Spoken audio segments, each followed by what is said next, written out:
are at the Krav Maga Worldwide Training Centre in West LA, and I'm with Marcus Kowal once again, back by popular demand. I have to say, welcome Marcus.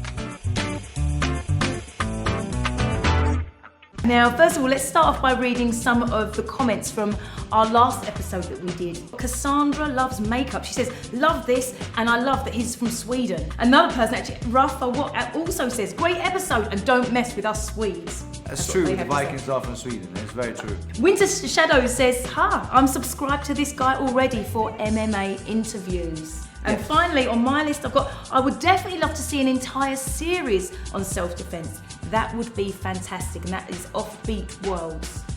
One was LOL, more videos please. I'm gonna use this on my brother when he texts me daily at school. He's a senior and I'm a freshman. Make sure you do it in good spirits and don't hurt your brother please, if he hasn't done something that really deserves being hurt. And then we have Silver129 Jess, who said, please do more self-defense videos. I'm 15 and terrified of being attacked by someone stronger than me and not knowing what to do. This was great and I would love to see more, thank you. And yes, exactly, that's what self-defense is all about. Most people don't have to use it, luckily, because we live in somewhat of a civilized society.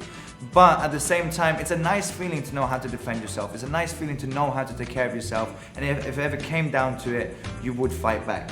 And on that note, let's get straight to it. Let's show us some self-defense. All right. So what we're gonna do today, what we didn't see last time, is one of the most important things about self-defense, which is to fight back. So what we're gonna learn today is actually some of the combatives that we do in Krav Maga, which is elbows.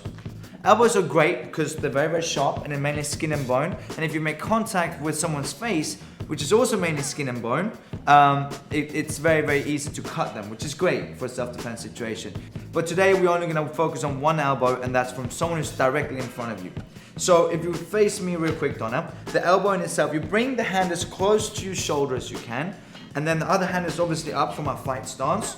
Now from here, what I'm doing is I'm making contact with the bone, right where the elbow joint is right here, right? And I make contact with the face. Right on the tip of the elbow. Exactly. And I'm rotating my body. So any sport where you generate power, whether it be golf, American football, baseball, it's all about the rotation in the midsection, in your hips and your shoulders. And we're gonna do the same thing here. So from here, I rotate over. So what I'm gonna do real quick, I'm gonna get a pad, and you, Donna, are gonna get to try to throw these elbows. Yes? So from here, you're gonna be in your fight stance, and there's so many things that go into self-defense, but we don't have that much time. But from Donna's fight stance, Donna knows how to get into fight stance. She's gonna work from original fight stance, exactly, and then throw the elbow. Nice. Very good. You see the rotation in her shoulders, and she's pivoting on the foot. Beautiful. Now watch the rotation in her shoulders when she throws it, and she makes contact with the bone. And I would not want to eat that elbow. Good, one more. Nice, great work. Cool. The next thing that we're going to work on today is a very, very common attack. So again, we're going between combatives and the self-defense side. Self-defense side meaning you're not expecting the attack and you're starting from a position of disadvantage. And that's what we're going to do right now. Headlocks are very, very common, from kindergartens to bar fights to ice hockey games. We see it all over the place. And it's here. Someone brings the hand around your neck, and from here, there's two things you have to worry about. The person who's attacking you is striking with the opposite hand. So in this case, Donna's left hand, and also the neck crank here, which you can even throw me to the ground. Normally, the first thing I'm gonna do is I'm gonna bring my head down in like this, so that if she does start punching, she hits the top of my head rather than my eyes and my nose. I can take a lot more to the top of my head, which is the hardest bone in the human body. Also, by keeping my chin down, she can't neck crank me, which is also really uncomfortable. You can hear it in my voice right now, right? So, but in order for you to be able to hear me, I'm gonna keep my head up as I'm talking. So the first thing I'm gonna do, as the hand comes around my head, I'm gonna tuck my chin, then I'm gonna take a step with my right foot. So I end up in a perpendicular angle to Donna. From here, my bottom hand is gonna strike to the groin.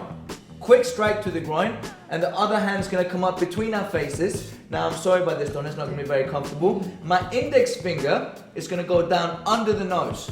My thumb is gonna stay under the chin. That way I keep my fingers out of her mouth, because it's very easy to bite a finger off.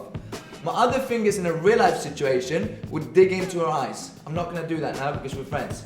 But from here, I go under the nose and I push the head up and back at the same time as I use my strength to stand up into a good position, so I have good posture. If you look at this now, I have good posture and she doesn't. I've broken her posture.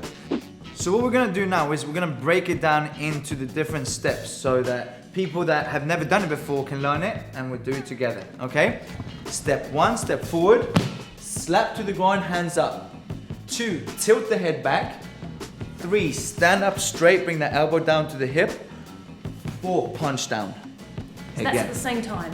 The arm going up like this that's one motion. The Yes. hand. Good point. Yes, absolutely. Because as soon as you come around, and this is really important when it comes to self-defense, it's all about changing the mentality of the situation.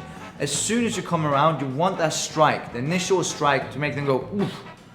Because you only have so long. You have the element of surprise to your advantage, but it only lasts for so long. If they don't have to worry about what you're doing to them, they can focus on what they can do to you. So again, 1 here, 2, tilt the head back, 3, stand up, bring the elbow to the hip, 4, strike down. You got it? Yep. You ready for me to attack you? Okay. All right, so here we go. From here, bring her down, she strikes. Good, nice. Bring the elbow down to your hip. Yes, like so, and strike down. Good. Okay. And people always ask, how many strikes should you have? How many strikes times should you punch someone? As many as it takes. The good thing about Krav Maga is a very giving system. We will keep giving for as long as they can take in a self-defense situation when it's necessary. Okay? There we go. Ready? Oh my God. Ah!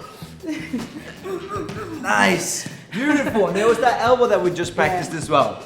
Great work, Donna. Thank you. So once again, if you have any questions about this, let us know, leave your comments, and we will reply to them.